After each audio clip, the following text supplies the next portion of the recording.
Hey everyone, and welcome back to another video for today. So we need to talk about Alphabet Google. We will actually talk a lot about Alphabet Google in this video. We'll go over the recent interview from Sundar Pichai with David Friedberg from the All In podcast. I'm not going to go over the whole interview. I just want to focus on 10 to 15 minutes, the part where he basically answers the big question. Will AI kill search? Is AI killing search? What is Google doing right now? So we need to touch on that. I do want to show you a couple of things market related because the market keeps going up. So there are a couple of things that have happened in the future that might happen again right now. It's always good to know. Then a couple of extra things Google related, more specifically with regards to the super investors. Now I did a full super investor video yesterday. If you missed that, that will be in the top right corner. But in this one, I'll just show you which investor sold or bought more Google shares, whether it's ticker symbol GOOG or GOOGL. It's the same thing. The only difference here is the voting rights. So if you're interested in all of that, stick around, hit the subscribe button. Would really appreciate that. We're on our way to reach 100,000 subscribers. It's a big one, so you better hit that red button. And if you want to support me even further, do check out the link down in the description and in the pinned comment to the top 10 best stocks to buy now, or go to fool.com/couchinvestor. Thank you very much. All right, so first things first, the NASDAQ 100, after more than 24% of the stocks are overbought, which means RSI is over 70, we actually have a couple of data points to work with. So what has happened here? And here, for the first time in a while, the odds are, well, at first, 1 or 2 days later, they're in our favor. 55% of the time we were green, but on average, we were down. And then it just gets worse and worse and worse. 3 days later, 27% of the time we were green, then 9%. And then 3 weeks later, we're back to 45% of the time being green. But on average, we were still down close to 2% and 3.5%. So it makes sense, right? It makes sense when you have such a rebound in the market, when, well, a lot of stocks are overbought, then the market will take a breather. Now here we look at the VIX for the S&P 500 after the VIX is down for 6 straight weeks. And here as well, at first, the odds are, well, not really in our favor. Far from it, actually. You can see that on average, we were down 1 day later, 2 days later, and only 13% of the time were we positive, and then 25% of the time positive 2 days later. 3 days out, 4 days, a week, 2 weeks later, that's above 50%. But in most of the cases, on average, we were still negative, which again makes sense, right? You cannot just go up and up and up and up and up without having some pullbacks. So that was the macro side of things. Now let's have a quick look at some portfolio moves, more specifically just about Google stock. And in this case, it's ticker symbol GOOGL. So we can see, and you will see this trend in yesterday's video as well, that in Q1, again, this is not happening right now. This happened in the first 3 months of the year. In Q1, there has been a lot of selling, basically profit taking, right? We were going into that uncertain tariff moment, plus we started the year quite well. So what you can see here is a lot of investors have basically reduced their position, reduced their exposure towards Google, more specifically GOOGL. And you can see the same trend here with ticker symbol GOOG. Same thing here, and yes, it's about the same names, but most of them still have a nice exposure, especially the top, I would say 10, 15, still a decent chunk of their portfolio. Of course, the first one here, Lilu from Himalaya Capital Management, 17% of the portfolio is in Google. If we actually look specifically at his portfolio, we can look at this right here. Both ticker symbols are above 17% of this portfolio. So yeah, you put that together, it's basically the largest position in his portfolio. And then as for the rest, well, we've talked about that yesterday. For example, Bill Ackman, we've seen a reduction there. We've seen a reduction for GOOG, but then he added 11% to GOOGL. But the biggest chunk of his portfolio is now in Uber and in Brookfield Corp. You're not seeing here Nike. He did sell shares of Nike, but they're still long options. Okay, that was the correction yesterday. So there's still long options for Nike, but unfortunately, Datarama does not show the options on the website. So that was the super investor part of things. Again, the full video will be in the top right corner if you want to see all the other ones. Moving on to the interview part of things. And of course, we're going to have a look at the interview. Hopefully we don't get copyright striked, but I want to show you something very cool with Gemini. Maybe you know about it, maybe you don't, but what you're seeing here, Sundar Pichai on the future of Google and AI key insights. What you're seeing here, the answer that Gemini has given me, is basically a summary of the interview. All you have to do is go on Google. If it's go on Google, go on YouTube, which is owned by Google Alphabet. You go there, you take the link, you plug it in here, and you basically say, summarize the interview, or you can ask it specific question. I asked it specifically about AI and search and what the answer was, and it basically gave me the answer here, plus a lot more information. For example, here, infrastructure as a core advantage. Google's custom designed TPUs provide a significant advantage in both the cost and performance of training and running sophisticated AI models, coupled with ongoing substantial investment in data center and server infrastructure. This co-optimized approach ensures ultra-low latency and high scalability for the AI initiatives. I mean, let's say hypothetically NVIDIA disappears tomorrow. Google is by far the best positioned big tech company out there. He also talked about the competitive landscape. So while acknowledging strong competition from companies like OpenAI, Meta, Microsoft, Sundar Pichai remains confident in Google's long-term strategy, underpinned by its excessive AI research and robust infrastructure. He views the rapid progress across the industry as a positive force driving innovation for everyone. Then more specifically about, AI as an evolution of search, not a threat to search. So he directly addressed the notion that AI will kill search, arguing instead that AI is the next evolution designed to enhance and improve search.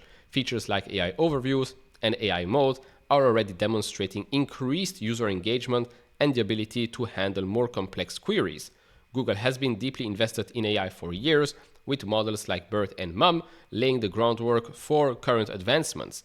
With Gemini already integrated into search for over 1 billion users, Google is confident in AI's ability to make search more valuable and capable, tackling increasingly nuanced questions and helping users navigate AI-generated content by prioritizing trustworthy sources.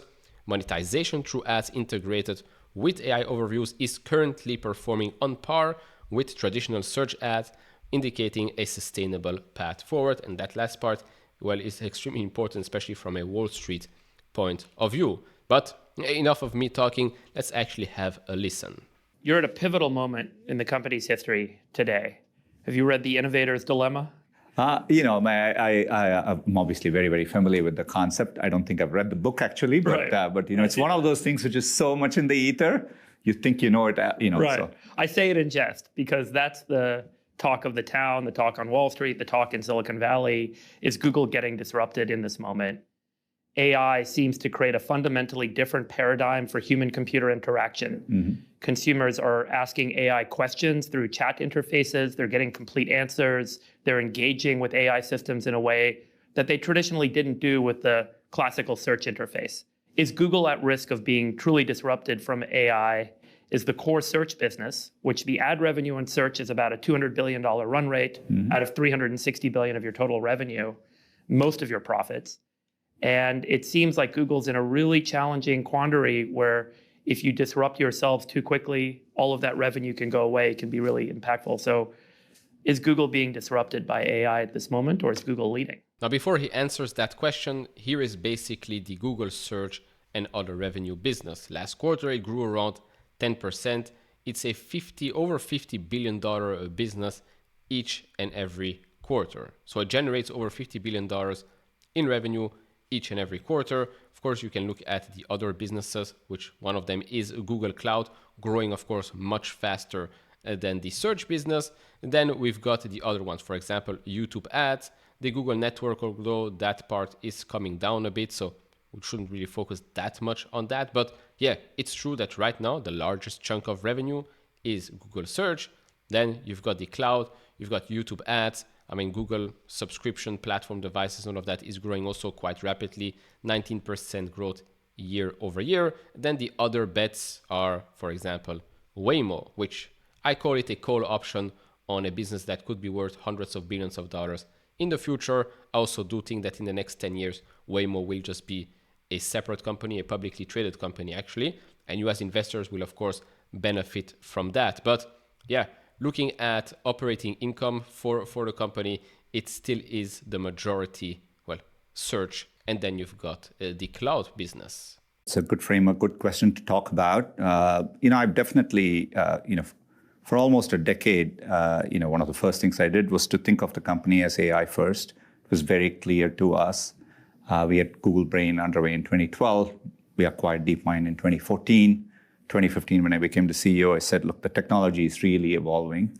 The reason we were excited to approach our work as AI first is because we really felt that AI is what will drive the biggest progress in search.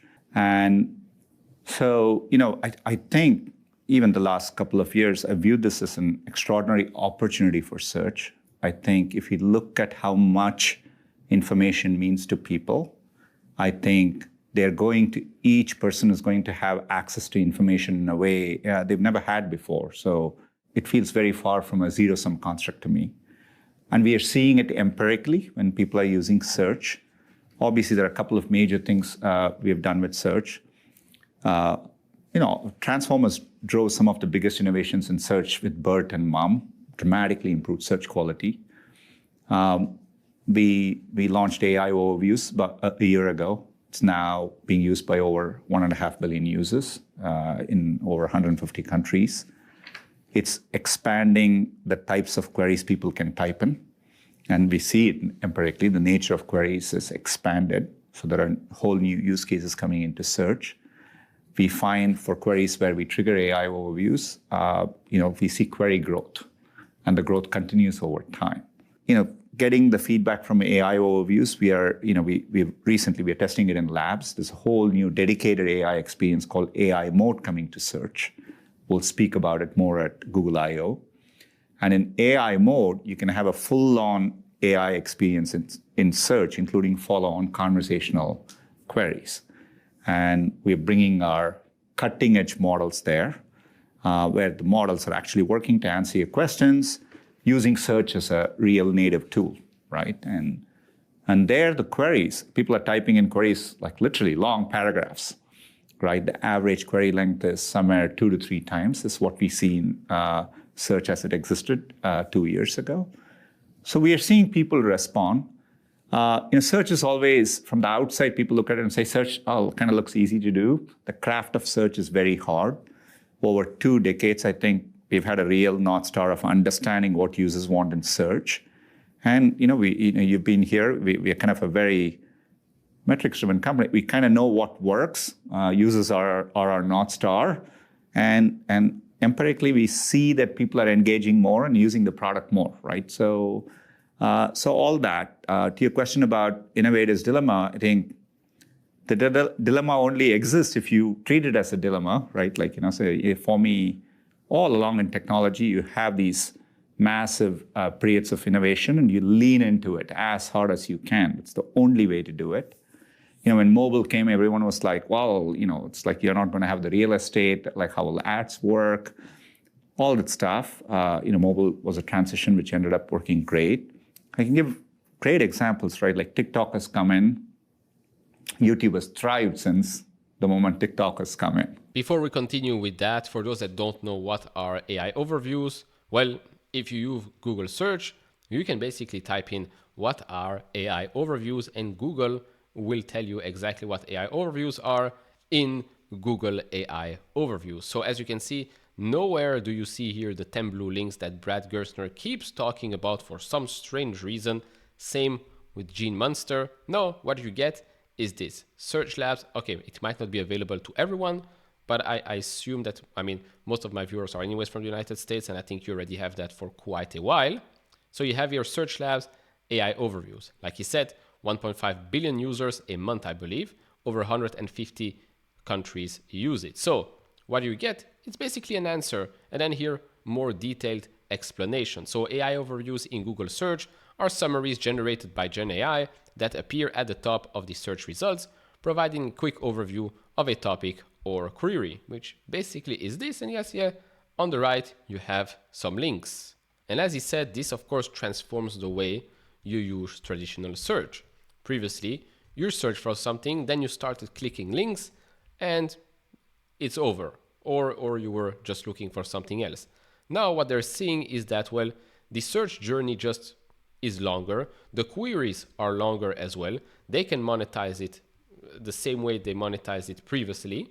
So what they're seeing in their data, which I assume is the best data set on the planet when it comes to search, is that, well, people are adopting the new way to search the internet. Of course, what you might be seeing or might be hearing from the competitors, right, the likes of ChatGPT, Perplexity, Grok, etc., is that, well, who uses search anymore? This needs to be disrupted. It's old. People love the new way of searching with chatbots, etc., which is true. For a lot of things, I'd rather just go straight to Gemini or Grok or whatnot, ask a question, a summary, and I'm done with it. But here, with AI overviews, for example, I'm not talking about AI mode just yet, you are already getting that experience, right? You're not forced to go to another website. You're not forced to download anything else. No, you continue to use the same thing that you've been using for 2 decades, and that experience has now changed into, yes, a more chat-like conversation. Now, the next one is, of course, AI mode. So this was the headline. Google is testing AI search on its homepage, and they will show us more next week during Google I/O. They're probably going to show us a lot more products and features, so stay tuned for that. So this is, Google's homepage, right? This is basically where you type in and you say, oh, I'm feeling lucky, right? That's the I'm feeling lucky button. AI mode is going to be, again, another new thing.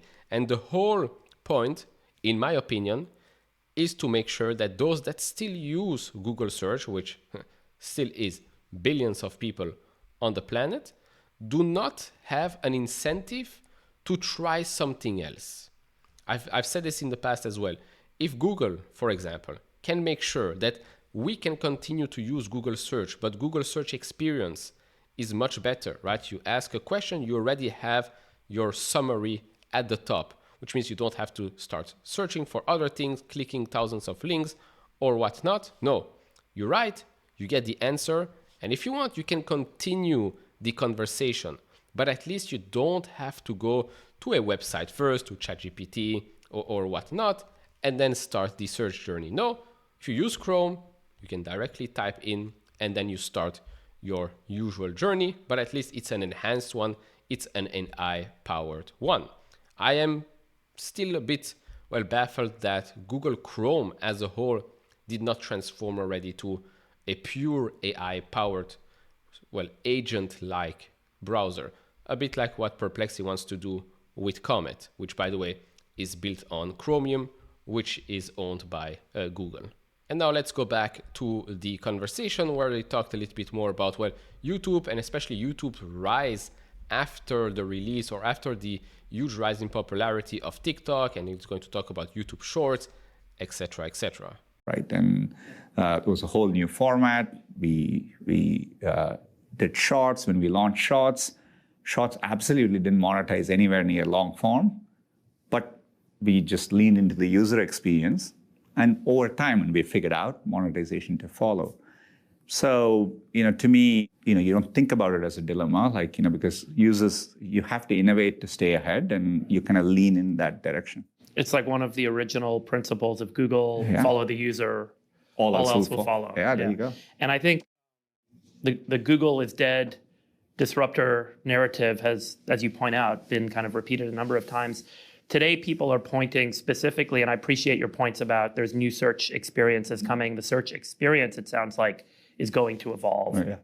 As people look at standalone apps, they compare Gemini as a standalone app to ChatGPT, to the Meta experience. The stats that came out in the recent court testimony that had some data revealed from March I don't know where the data came from, but it said the Gemini AI app had 350 million monthly users compared to ChatGPT at 600 and Meta AI at 500.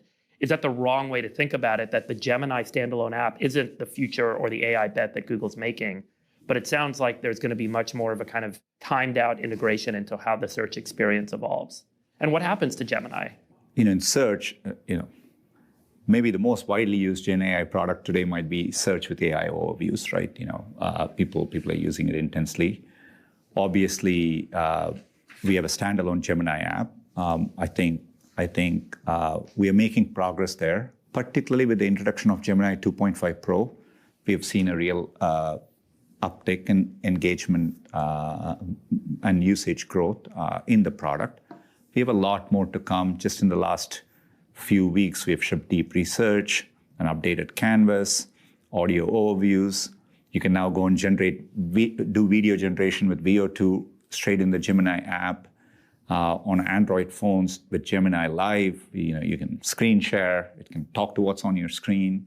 So there's a lot coming that way, and users are responding. Look, ChatGPT has obviously had phenomenal success, but I think it's still early days, and we are definitely seeing traction, seeing growth. To me, what matters is if you innovate, are users responding and using it more? And that seems to be the case. So it's in our hands to continue innovating, right? I think it's a fiercely competitive moment.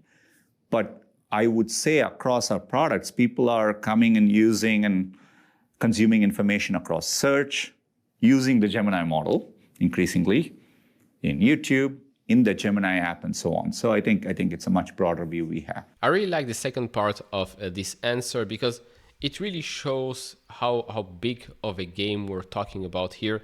And it's not a zero-sum game. It's not one winner will take it all. It certainly is, and I will admit that, it certainly is Google's game to lose, right? Because they're the king of the hill. They're the number one player in search. They've 90% of the market, of the search market, of course, is still them, even after the release of all the other competitors out there. So it's true that it's up to them to make sure that the user finds everything they need with Google.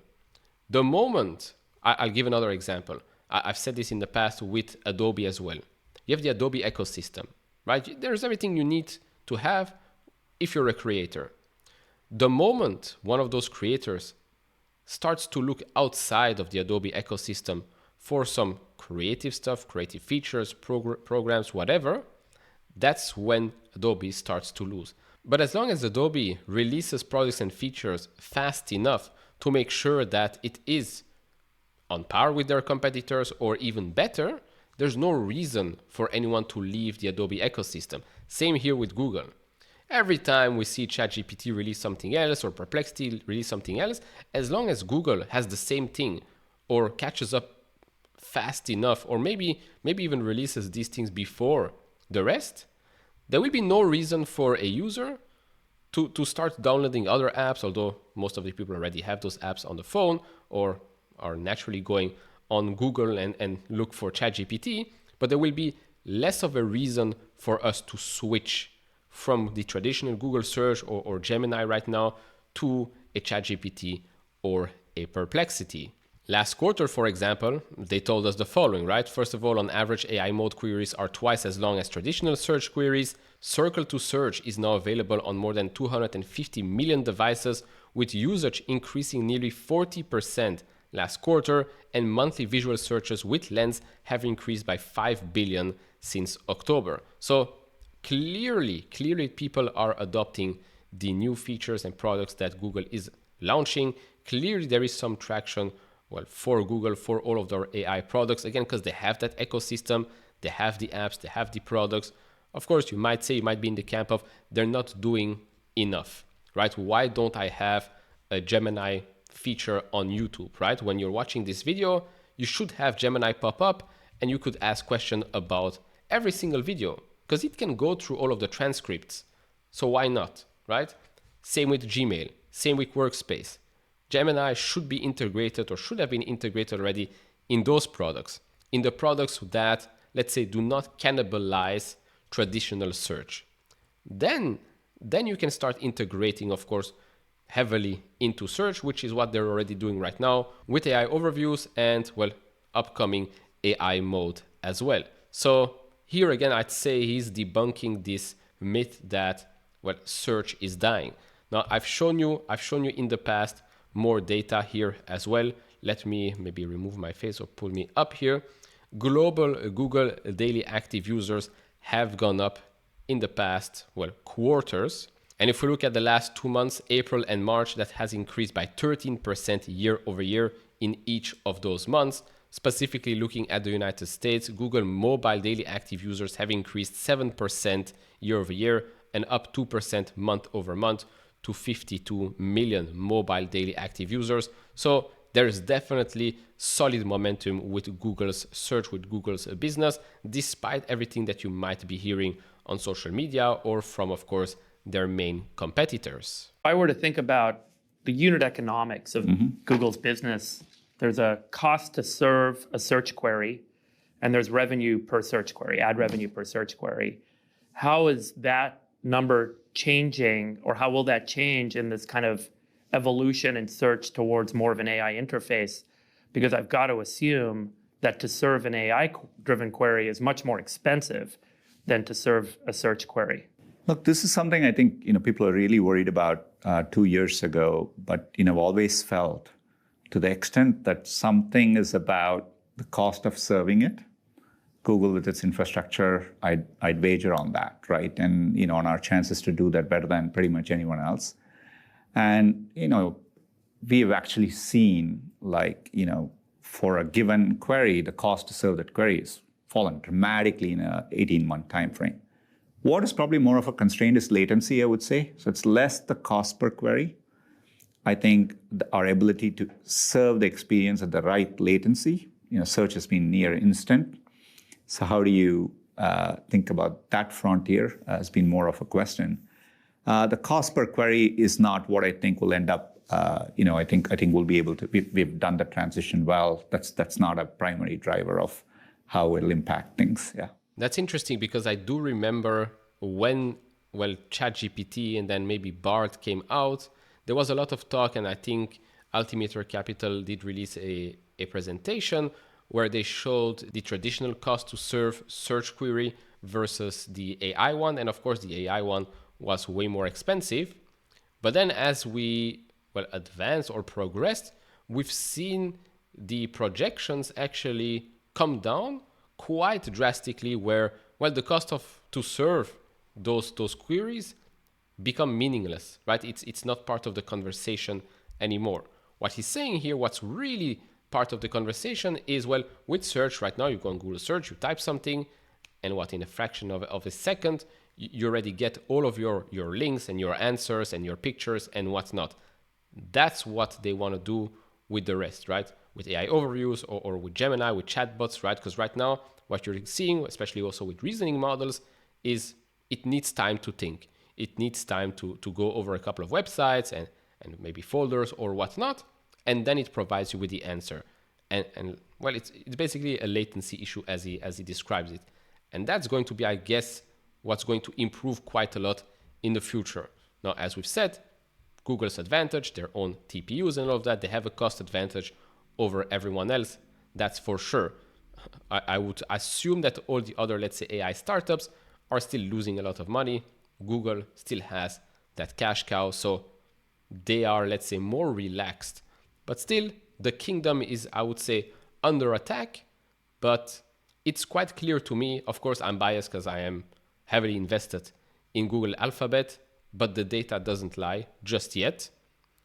They are still the best of the best when it comes to, search. They're proving it with the numbers. You might say you don't trust the numbers, but then again, okay, then I can't help you with that. But yeah, I really like the interview. I'm not going to show the whole rest because then I'm pretty sure I'm going to be copyright striked. But I suggest you go watch the whole interview. I do want to end on another couple of things because there was a conference a couple of days ago. It was actually on May 15th, so not that long ago. This was a media, internet, and communication conference. So we go here on FinChat. You can look at the AI-generated summary if you don't really want to listen to the whole thing or read the whole transcript. But they talked basically about YouTube. They're celebrating the 20th birthday of YouTube, etc., etc. They talk here about the CEO, Neil Mohan. Now, they said the following: Connected TV, YouTube has become the #1 streamer in the United States on Connected TV, surpassing traditional broadcast and cable. Over 1 billion hours of watch time occur on CTVs globally, with CTVs being the primary way people consume YouTube in the United States. As for Shorts, they've seen a 20% year-on-year growth in engaged views as of Q1, driven by participatory viewing, especially among younger audiences. Shorts serve as an on-ramp for creativity, with 70% of channels uploading search.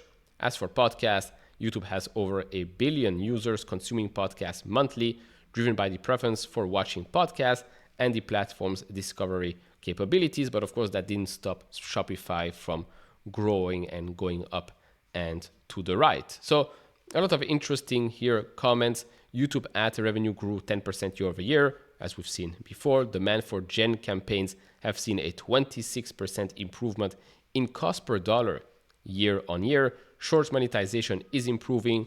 Like Sundar has said before, I mean, at first they just launched Shorts because they wanted to compete with TikTok and Reels, so they wanted that momentum. Monetization came afterwards. As for subscriptions, YouTube TV has over 8 million subscribers. The focus is on product innovation and features like multi-view key plays. By the way, we keep talking about YouTube and streaming. He was asked about his biggest regret and, well, an acquisition maybe that they might have wanted to make. And he did say that was Netflix. So apparently over the last 10 plus years, Netflix was an acquisition target for Google. Imagine if they pulled that trigger. So anyways, that's all I've got for you right now. It's a very, very long video. I know, probably the longest on the channel. Hopefully it was informative enough. Hopefully if you're watching this means it did not get a strike on YouTube. Thank you very much. Anyways, like, subscribe, and I'll see you all in the next one. Bye-bye.